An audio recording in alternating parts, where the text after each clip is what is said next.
Mas aí, tocando a nossa conversa aqui, você ganha um campeonato mundial, vai para a Coreia, detona tudo, disputa 8 campeonatos, ganha 7, fica um em segundo, que aí a gente não sabe questionar se por ironia do destino ou não, para quebrar essa leva toda. Se torna profissional, não bastasse, chega lá e já ganha logo de cara, já vai para o seu primeiro Mister Olímpia e adquire uma terceira colocação, coisa inédita para o Brasil.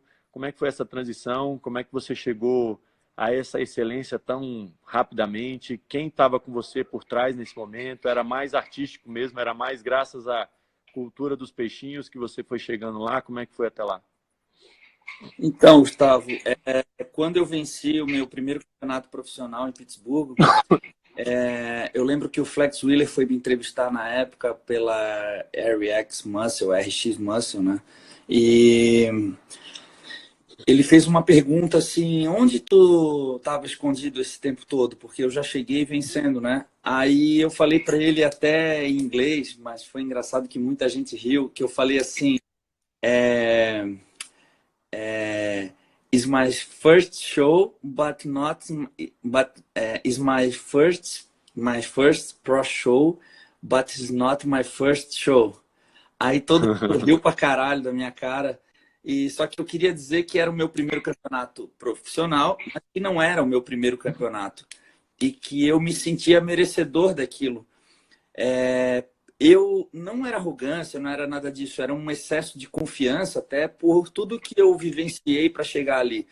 É, que hoje a gente já não percebe tanto, né, por essas mudanças de política, de federação, se tornou aparentemente mais fácil para se tornar profissional, mas não significa que para ser um bom atleta profissional se tornou mais fácil. Pelo contrário, não mudou absolutamente nada. E eu, como tu mesmo falou, eu fui campeão mundial na Coreia com mais de 60 atletas. Tinha sido campeão sul-americano antes. Fui campeão do Arnold Classic amador em 2018. Não quis me tornar profissional no ano de 2008. Eu quis esperar o ano de 2009 para adquirir mais maturidade, mais conhecimento. O período que eu permaneci nos Estados Unidos também, morando lá na Flórida, foi bastante importante para eu conseguir amadurecer na minha cabeça o que era ser um atleta profissional de fato, tudo que envolve responsabilidades, enxergar o bodybuilding como um negócio e não apenas como uma vaidade ou como um hobby. Então, eu estava me tornando um atleta profissional mesmo estando no amador. Então, o meu comportamento, as minhas atitudes, a minha rotina, toda a logística que eu montei em torno da minha vida, ela era de um atleta profissional. Então, apesar do pouco incentivo financeiro e tudo mais, eu vivia como um atleta profissional. Então, quando eu ganhei o Campeonato de Pittsburgh, na verdade, aquilo ali era uma resposta a tudo aquilo que eu tinha feito até ali. Então, para mim não foi uma surpresa, óbvio que eu fiquei muito feliz, mas não foi uma surpresa porque eu construí aquilo, tijolo por tijolo, degrau Você por tinha degrau. referências já dos atletas, Edu? Naquela época você já conseguia acompanhar, óbvio que a dificuldade de saber quem era, saber até imagens realmente de grandes resoluções para ver definições de corte, definições físicas, para ter um parâmetro mais fidedigno. Você já conseguia ir atrás dessas informações, pegava através de revistas, como era? Conseguia, tinha internet, a gente via muito através dos sites, fóruns, mas principalmente sites. E eu lembro que eu já estava há 2 anos com a Carol nessa época, a gente está junto desde 2007. E eu lembro que ela conhecia mais os atletas do que eu. Ela via a lista dos atletas que iam competir, ela pegava a relação, ela digitava no Google, ela pesquisava atleta por atleta, ela sabia a história de cada um, a nacionalidade de cada um. Então ela era ela que pesquisava até mais do que eu. E eu conhecia, eu fiz uma estreia com o Greg Richardson, com o Mark Gale, que era campeão do USA. Então eram atletas que eu já conhecia de nome e para mim era um privilégio enorme. Só que, como eu te falei, como eu construí cada etapa para chegar até ali, eu respeitava os caras, admirava os caras, mas eu não me colocava em nenhum momento em situação de inferioridade. Pelo contrário, para mim era uma motivação estar competindo com esses caras. E o campeonato, e vencer na minha estreia, na verdade, foi uma injeção de ânimo para provar que eu estava no caminho certo. Então aquilo ali me levou para o meu primeiro Mister Olímpia em setembro, e eu fui com confiança total, como se eu estivesse competindo o campeonato estadual. Então, assim, eu não me deixei levar pela emoção em nenhum momento. Talvez isso seja o meu diferencial pelas minhas tomadas de decisões até hoje, por eu ser uma pessoa muito cética, muito racional. Eu não estava no Mister Olímpia com a noção do que representa estar no Mister Olímpia. Talvez isso seja, para mim, um mecanismo de proteção para conseguir me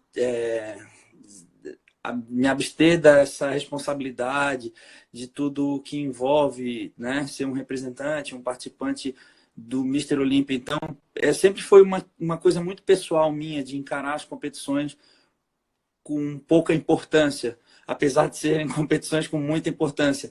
E é engraçado, Gustavo, porque esse período de 2 anos sem competir, que vai completar agora, me fez enxergar um pouco tudo que eu já conquistei. Foi como se fosse uma pausa na minha carreira de fisiculturista. Agora você pôde ver o que você criou, né? Exatamente. Então, assim, foram 2 anos olhando para trás, enxergando tudo aquilo que eu conquistei, porque, assim, eu não tenho muita cultura em manter os troféus, as medalhas, em ficar dando para essas coisas. Eu sou um cara que olha sempre para frente, sempre rumo ao próximo objetivo. E Só para depois. falar um pouquinho aqui, quebrando você, para não perder isso e falar para a galera, quando eu cheguei a primeira vez na casa do Eduardo, que eu já tive a oportunidade de ir várias vezes, as medalhas do Mister Olímpia estavam assim, jogada, tipo, no quarto. Ele tem um quarto aí que tem esse quadro bonito hoje, mas que na época não tinha, não sei se tinha já esses quadros tão bem feitos assim pela Carol.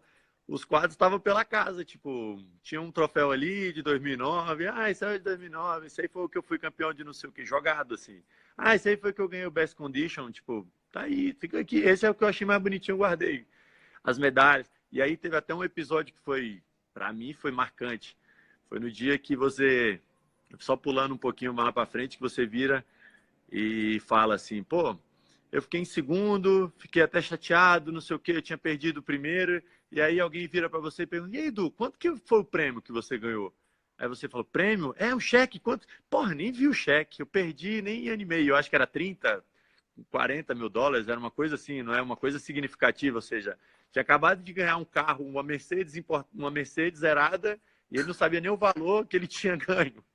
Ou seja, tal a convicção que ele tinha que era de participar, de ganhar e não de ser premiado. Então, essas horas assim eu intervenho para dar um feedback para a galera, porque eu acho que vale a pena a gente cultuar esse tipo de atitude que é sua e que é muito nobre. Eu espero que as pessoas não vejam isso como arrogância, né? Pelo contrário, porque eu dei todos os meus troféus amadores, eu dei todos. Eu não tenho nenhum aqui em casa. Eu realmente não era apegado. Teve um campeonato Europa Pro, inclusive campeonato profissional em 2010. Eu venci, me classifiquei para o Mister Olímpia, eles me deram uma taça enorme e eu deixei no quarto porque eu estava com preguiça de trazer mala. Quando eu cheguei em casa, a Carol perguntou do troféu, eu falei que eu tinha deixado no quarto, ela quase bateu. E teve vários episódios do Rafa que estava filmando o Like. Para dessa, o hotel. O Rafa estava filmando o Like a Machine. Para dessa tá botando flores. O Rafa estava filmando o Like a Machine quando acabou a competição do Flex Pro. Inclusive, eu estou apoiando o celular nesse troféu, por isso que eu não consigo mostrar. Acabou o campeonato, ele falou assim, nossa, Edu, que troféu bonito. E eu falei assim, cara, que é pra ti? Aí a Carol, na hora, botou a mão e falou, não, dá aqui. Esse troféu é meu. Então, assim, eu sempre tive essa... Talvez seja uma coisa de atleta mesmo. Eu acho que quem é atleta entende.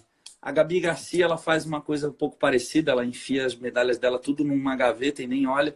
Eu acho que isso é uma questão muito pessoal. É uma automotivação. Então, é uma coisa pessoal de cada um. Mas, como voltando na pergunta, quando eu cheguei no Mister Olímpia, eu encarei aquilo de uma forma muito serena, assim. Então, eu acho que isso faz toda a diferença, Gustavo. Não só para um atleta que está se preparando para uma competição importante, mas também para o atleta que precisa tomar decisões importantes na vida. Então, a gente tem que ser muito racional e muito livre de sentimentos de vaidade, de ego, para conseguir tomar boas decisões na vida, né? Porque eu percebo que alguns atletas ficam patinando ao longo da carreira no intuito de provar para as pessoas ou para ele mesmo. Então, assim, eu sempre fui um cara que no amador eu nunca venci a mesma competição 2 vezes. Eu sempre vencia um campeonato e queria dar o próximo passo. Então, assim, eu sabia do potencial que eu tinha e realmente eu consegui construir um caminho, eu planejei um caminho a que me levasse ao Mister Olímpia. Então, quando eu cheguei lá, realmente eu me senti preparado mentalmente para encarar uma competição como aquela.